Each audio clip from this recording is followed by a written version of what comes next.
نحن نرفض بشدة تصريحات الرئيس ترامب بخصوص ترحيل شعبنا الفلسطيني من قطاع غزة وبخصوص سيطرة أمريكا على قطاع غزة. هذه التصريحات تعكس تخبط وجهلا عميقا بفلسطين وبالمنطقة.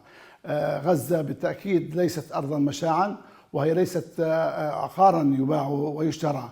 الانحياز الأمريكي لإسرائيل وضد شعبنا الفلسطيني وضد حقوقه العادلة يعني يستمر ويتأكد بمثل هذه التصريحات. نحن نطالب الرئيس الأمريكي بتراجع عن مثل هذه التصريحات، لأن مثل هذه التصريحات تصب النار على الزيت. شعبنا الفلسطيني وقواه الحية وفصائله المقاومة مسنودا بأمته العربية والإسلامية سيفشل كل المخططات الهادفة إلى ترحيل الشعب الفلسطيني وإخراجه من أرضه.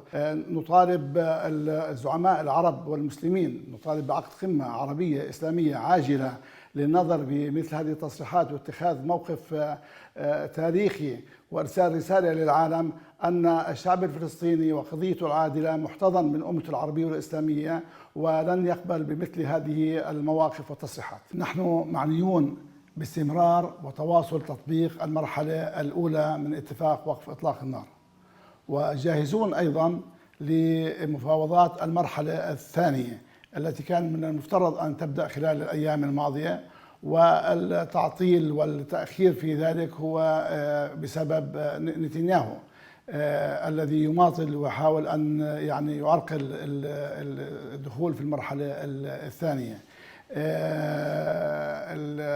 كذلك نحن نحذر من محاولات التنصل من الدخول في المرحلة الثانية وتطبيقها أو التنصل من المرحلة الثالثة.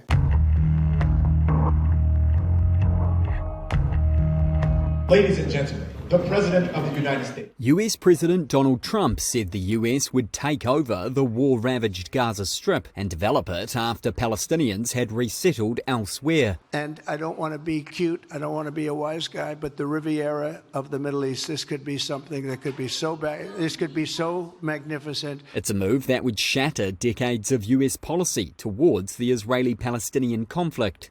Speaking after a Tuesday meeting with Israel's Benjamin Netanyahu at the White House, Trump did not provide specifics and did not directly respond to how and under what authority the US can take over and occupy Gaza long term. The US will take over the Gaza Strip and we will do a job with it too. We'll own it and be responsible for dismantling all of the dangerous unexploded bombs and other weapons on the site, level the site and get rid of the destroyed buildings, level it out, create an economic development that will supply unlimited numbers of jobs and housing for the people of the area.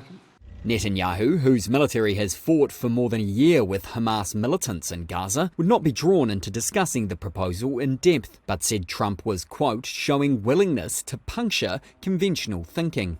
Trump also announced earlier the proposal to permanently resettle Palestinians from Gaza to countries like Jordan, Egypt and other neighbouring Arab states. That goes beyond suggestions he has made about Gazan resettlement that Arab leaders have already steadfastly rejected. Forced displacement of Gaza's population would likely be a violation of international law and be fiercely opposed by Western allies. Some human rights advocates liken the idea to ethnic cleansing.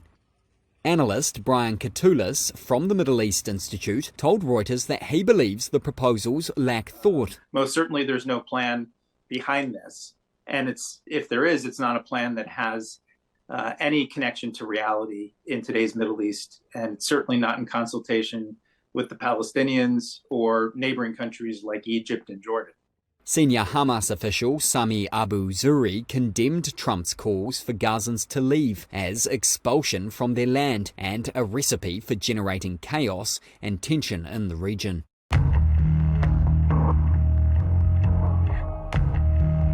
I think he's just making things up off the cuff. Most certainly there's no plan behind this. And if there is, it's not a plan that has any connection to reality in today's Middle East, and certainly not in consultation with the Palestinians or neighboring countries like Egypt and Jordan, which reject the first step in his plan, which is to remove all the Palestinians of Gaza and put them in their countries. He's trying to seize the spotlight with provocative statements to try to shift the debate and focus the mind. But he's made statements like this in the past. Remember in his first term when he said about Iraq, we will take all of their oil. Now, did they even get close to doing any of that? No. But I think there's some part of him who is relieved to hear that maybe somebody in America would want to take this problem from his hands, because he certainly does not have a clear plan for how this all ends in Gaza. But then he'll have to face the reality that he's part of a government, his own governing coalition, that includes right-wing Israelis who want to reoccupy Gaza.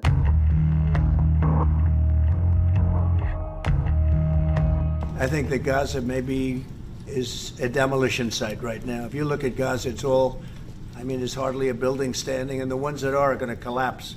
It would be my hope that we could do something really nice, really good, where they wouldn't want to return. Why would they want to return? The place has been hell. It's been one of the meanest, toughest places on earth. And right now, I've seen every picture from every angle, better than if I were there. And nobody can live there. You can't live there. So if we can build them through massive amounts of money supplied by other people, very rich nations, and they're willing to supply it. If we can build something for them in one of the countries, and it could be Jordan, it could be Egypt, it could be other countries, and you could build 4 or 5 or 6 areas. It doesn't have to be one area, but you take certain areas and you build really good quality housing, like a beautiful town, like someplace where they can live and not die. Because Gaza is a guarantee that they're going to end up dying. The same thing's going to happen again.